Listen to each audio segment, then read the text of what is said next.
Hello everybody, welcome to Kimbweta session. This is Licha. Today we're going to learn about C tokens. So, as a previous session, I talked about introduction to programming in general, and I talked a little bit about C. Now I'm going to talk about C tokens, because the language which we are going to deal with is a C. So I'm going to talk about C tokens. Okay, when you are hearing about token, don't be wondering, it's very easy. Okay, let's get started.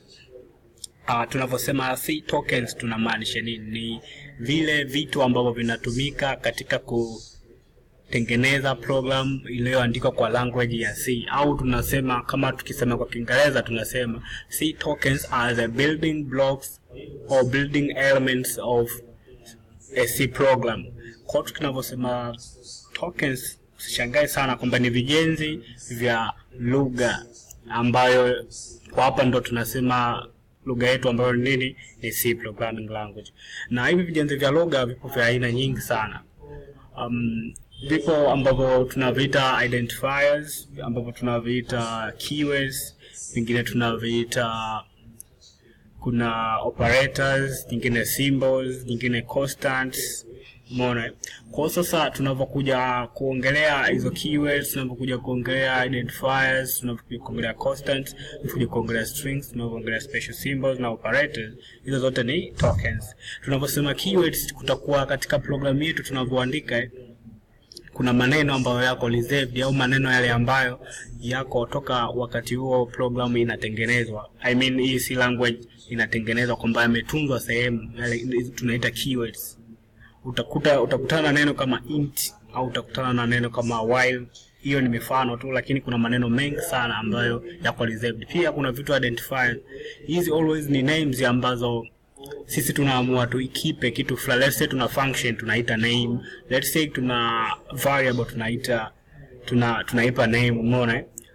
Pia hizi constant ni vile vitu vyote ambavyo vitakuwa vibadiliki throughout katika programu yetu, ndo tunakuwa tunaziita nini? Constants. Hizi ni types tu za tokens. Pia tuna hizi special symbols. I mean strings. Strings ni vile vitu au zile element ambazo zitakuwa na maneno. Hizi inawezekana, of course ni maneno. Kama unavyoona hapo toto, string ni maneno yani. Pia special symbols kwamba ni zile alama zozote zile ambazo zitakuwepo kwenye program yetu, special alama kama hizi za curly brackets au open and close bracket. Pia kuna operators. Hizi ni bit au ni zile elements ambazo zinatusaidia sisi tuweze kufanya operation tofauti katika C program yetu.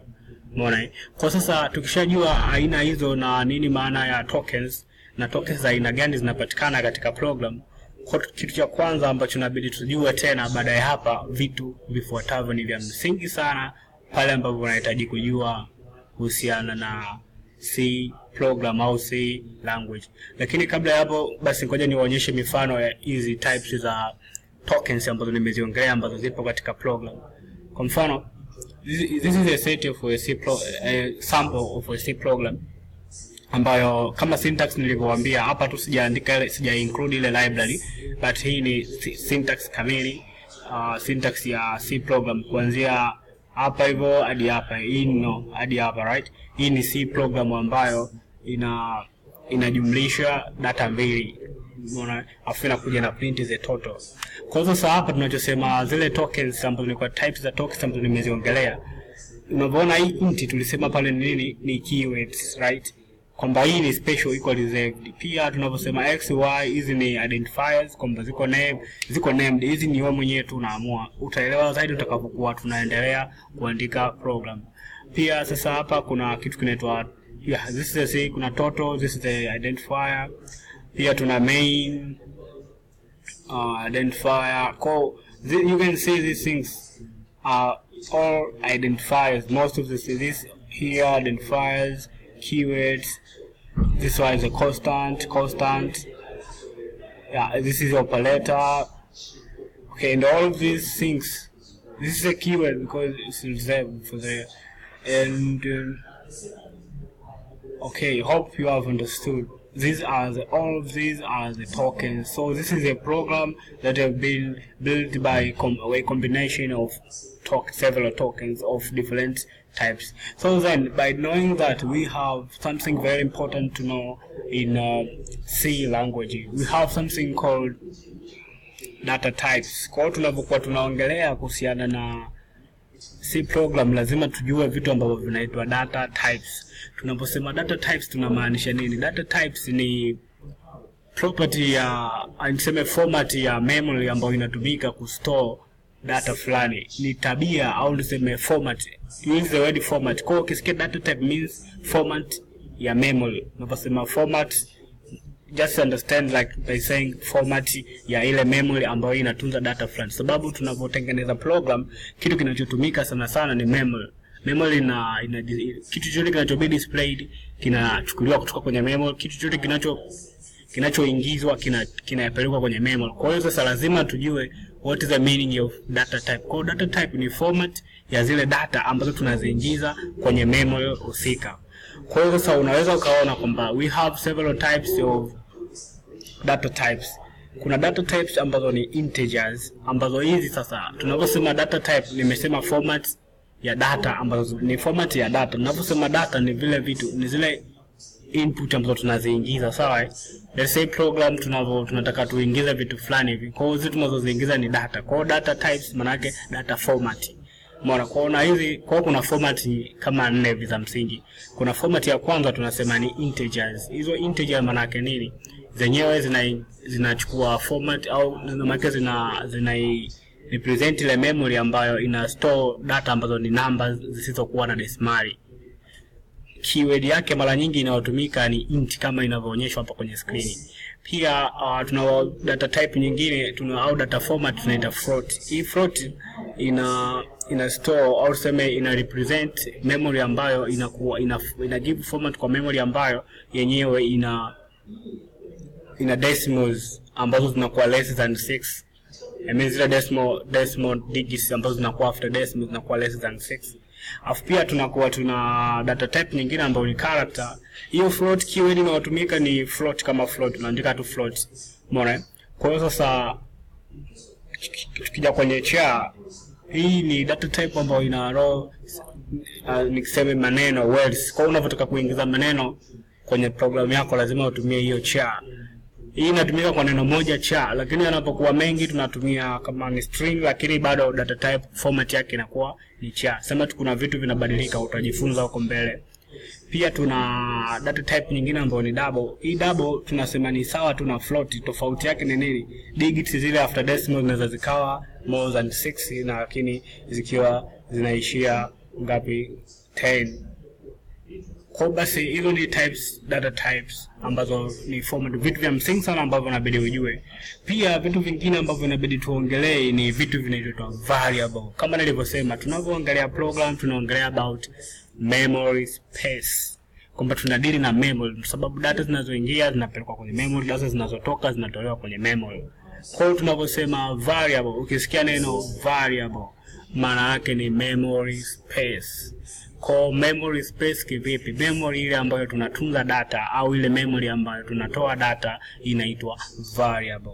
Na hizi variable mara nyingi tunaziname kwa kutumia majina ambayo sisi tunapenda. Sababu jinsi ya kutengeneza memory space, unapotaka kutengeneza program yako tutasoma hicho kitu kinaitwa variable declaration. Maka unaposema variable declaration unatengeneza memory space kwa ajili ya data zako ambazo unataka kuingiza. Ni sawa. Kwa hiyo sasa hizo memory space inaweza ikawa, maka tukishasema memory inaweza ikawa kwenye format, right? Inaweza ikawa ni integer, inaweza ikawa ni float, inaweza ikawa ni character. Sawa. Kwa basi variables, tukizungumzia variable ni memory space, na jinsi ya kutengeneza memory space kuna kwanza jinsi ya ku create hizo au jinsi ya kuzipa naming. Kama nilivyosema kwamba hizo memory space tunazipa majina ili tuweze kuzitumia. Umeona? Kwa hiyo sasa jinsi ya kuziname lazima ufuate syntax. Kama kwanza jina lazima lianze na herufi au liwe na underscore. Ujue kwamba ni case sensitive, kwamba ukianza na herufi kubwa jina hilo afu jingine ukaanza na jina herufi ndogo inakuwa ni vitu viwili tofauti, umeona. Pia inaweza katengeneza una digits or letters, sawa, au inaweza kuwa na special symbols that allows more than special symbol haziruhusiwi kabisa katika kuname variable yoyote ile. Okay, and something that you learn about. So kwa hapa ninachoongelea mimi jinsi ya kutengeneza hizo memory space na jinsi ya kuzitumia, labda niseme jinsi ya kuziassign value, sababu unaposema memory space unaipa jina au unaitengeneza. Kwa hiyo ukishaitengeneza maana yake inabidi uanze sasa kuweka value ndani ya ile memory ambayo umeshaitengeneza. Kwa kitendo cha kutengeneza memory au kuandaa memory kinaitwa variable declaration.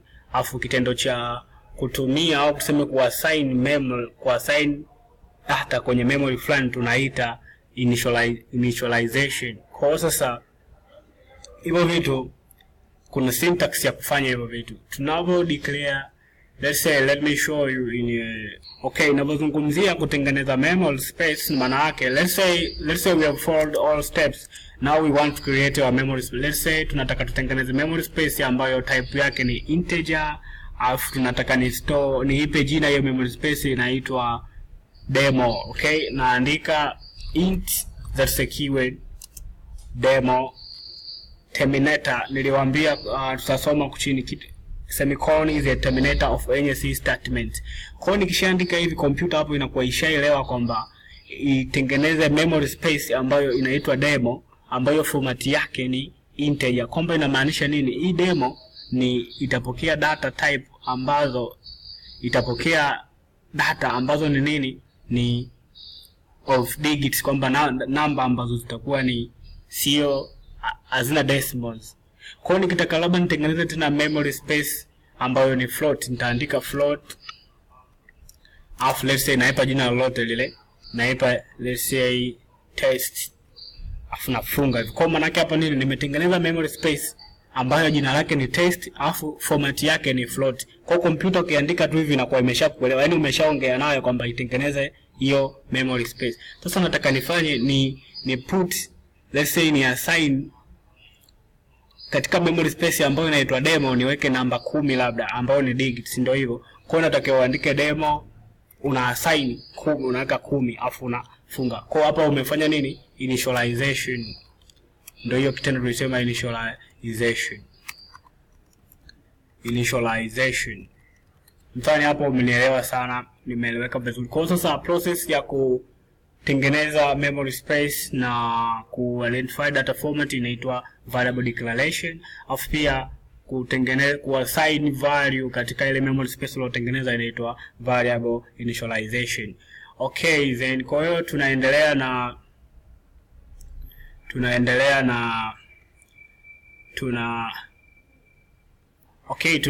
na vitu ambavyo vya msingi pia vinaitwa operators. Sasa katika C tunajua lazima tunataka tutengeneze program ambayo inafanya mahesabu ya kujumlisha, kutoa, kugawanya, kuzidisha, umeona. Kwa tunakuwa tuna operators, au tunataka tulinganishe vitu, umeona, tunataka tu assign. Kwa zipo operators aina nyingi, kuna assignment operator, kuna arithmetic operator, kuna logic operator, kuna relational operators.